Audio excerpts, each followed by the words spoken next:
Well, hello, everyone. Today is Friday, January the 15th. Wow, the half the month's almost gone.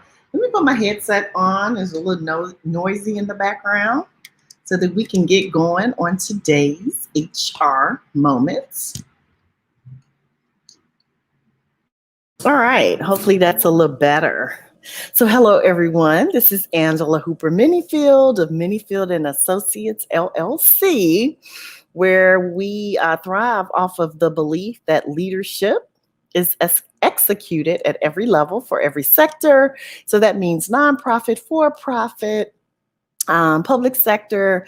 Leadership is all about influence. And so how we utilize that is really helping navigate and equipping supervisors so that we can create better teams.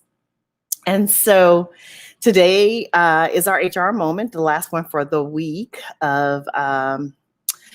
So today's topic is about don't be an ordinary boss. Now, some of you may be thinking, well, that's an interesting topic. Well, I actually think it is. So when we talk about ordinary bosses, it reminds me of, there are times, for instance, I'll use it in a reverse connotation first. Like, have you ever been in a work environment and people come to you and they tell you that they've, quote unquote, done their job? And so maybe an employee will say, well, I believe I deserve a raise. And you say, why? And then they say, well, because, I come to work on time, or, I fulfilled all my assignments. And we're thinking, well, isn't that your job? And so that really makes you average or ordinary, right?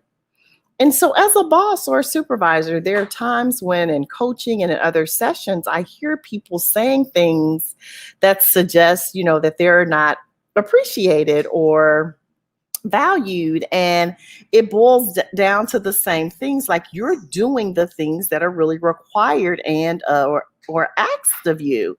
So is it that, you're doing your job? But ordinary bosses, those are the people who do things such as they tell us what we need to do.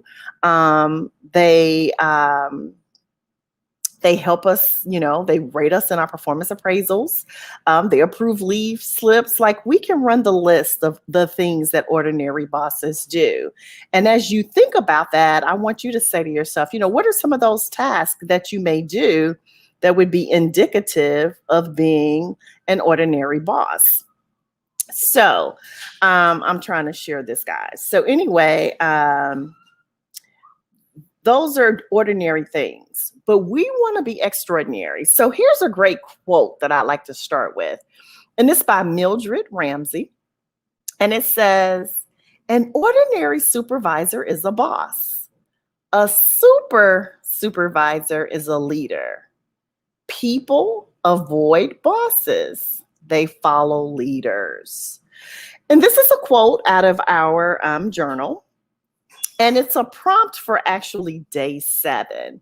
And it goes on to say, almost anyone with subordinates can be called a supervisor, but it takes intentional acts of leadership to elevate from ordinary to what one would consider super or leader. Now, I like to add, my business partner, Cedric LaFleur, he always calls it extraordinary, right? And in the BEI, we talk about 212 degrees, at 211 degrees, water boils, but at 212, right, it becomes steam, and steam can push an engine, right? And so we want that extra degree between 211 and 212. So we want to be extraordinary or extraordinary. So a key sign of true leadership is influence. And then it asks you to ask yourself some questions like, does your team follow you because they are required, which is positional leadership, or would they follow you regardless?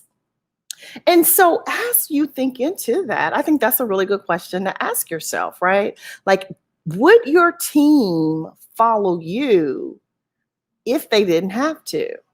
Because again, positional leadership is when we do what we need to do or have to do or are told to do because we know the position has authority over us. Even as parents, right? we can think about it like, do our kids, when we make suggestions or we say things to them, do they honor that and follow that because of the consequence, or it's because it's the right thing? And so when you're bossing, quote unquote, leading, supervising people, you know, you will take compliance. I'm sure most of you will, but you would love to have cooperation and agreement and collaboration. And so those are some of the characteristics that I would say separate being ordinary as a boss to being extraordinary or extraordinary or a super boss or a great leader, right? Because as leaders, we're wanting to use our influence. We want people to know we value them. We want them to know that they're important and that we care about them. So again, don't be an ordinary boss. Again, the person that people just do what you tell them to do because it's obligatory. They have to do it. There's a consequence. They don't want to lose their job. Be the person that people would follow and do what is asked of them simply because they want to follow you. And as a supervisor, as a leader, again, you may start in one position, and that's okay, because oftentimes when you first start leading and managing people, they don't know you. And so they have yet to establish that credibility, or you have yet, excuse me, to establish that credibility. One of the things we often say, even in behavioral assessments, is, some people like us, then they trust us. And then some people trust us, then they like us. And so if they don't know you yet, they have yet to be able to do either. So positional leadership is also considered the lowest level of leadership when we look at the 5 levels of leadership. So what I would say is this: continue to try to thrive and build relationships and rapport with your team, knowing that there are levels. So it's okay to start at level 1. But over time, you want to continue to navigate and try to operate at higher levels. So again, my name is Angela Hooper-Menifield, and this is your HR moment. And I want to encourage you, if you, think that those prompts and some of the things that we've been showing, there's a better view, feel free to go to Amazon and get your personal copy of the new Supervisor's 30-Day Growth Journal. I'm actually about to start a mastermind coaching program with some supervisors, and we're going to walk through the journal as one of those exercises. So if you're interested in joining us in our 30-day challenge, feel free to message me and also secure your personal copy. All right, guys, have a great weekend. Continue to stay safe. If you're like me, I'm sure you continue to stay on top of the news. And I think we saw yesterday where we had hit a unfortunate milestone with 2 million COVID deaths. And so being safe and being clear about how to stay safe is very important.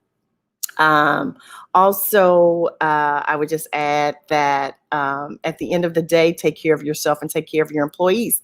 And for those of you who are supervisors, make sure in the midst of getting the work done, you continue to show your team that you care about them, okay? So again, this has been your Human Resource Moment, HR Moment with Menifield and Associates. Have a great weekend, and we'll see you next week. Take care. Bye.